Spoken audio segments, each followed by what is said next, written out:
অভিযানে রুডির বাড়িতে ঢুকেই দেওয়ালে ঝোলানো দীপা সেনগুপ্তের ছবি দেখে একেবারে চমকে ওঠে আদিত্য।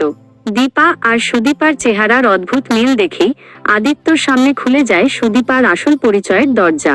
হ্যাঁ বন্ধুরা, অনুরাগের ছোঁয়া ধারাবাহিকের আগামী পর্বগুলোতে আমরা এমনই চমক দেখতে পাব। রুডি কোনোভাবেই দরজা খুলতে চাইছিল না।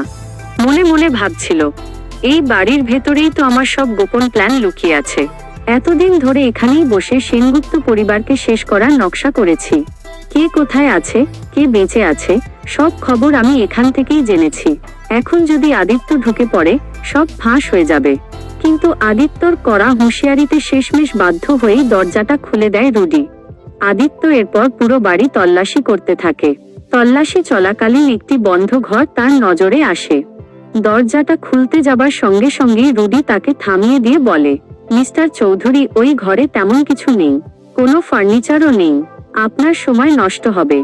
জবাবে আদিত্য ঠান্ডা গলায় বলে, আমি ঘরে কি পাবো সেটা আমার ব্যাপার, আপনি চুপচাপ থাকুন। শেষমেশ আদিত্য দরজা খুলে ঘরে ঢোকে।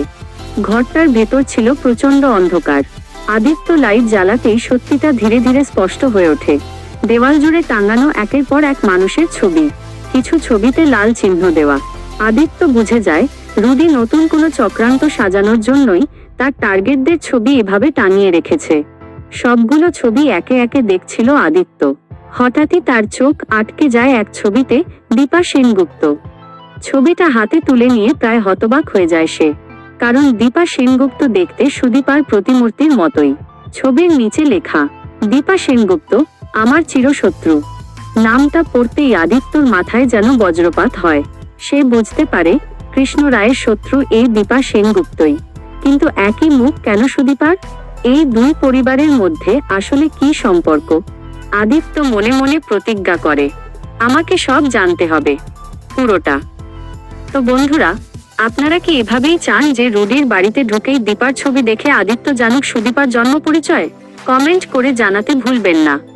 ভিডিওটি ভালো লাগলে লাইক, কমেন্ট ও শেয়ার করুন। আর নতুন হলে চ্যানেলটি সাবস্ক্রাইব করে রাখুন, যেন অনুরাগের ছোঁয়ার সকল আপডেট সবার আগে আপনাদের কাছে পৌঁছে যায়। ধন্যবাদ সবাইকে।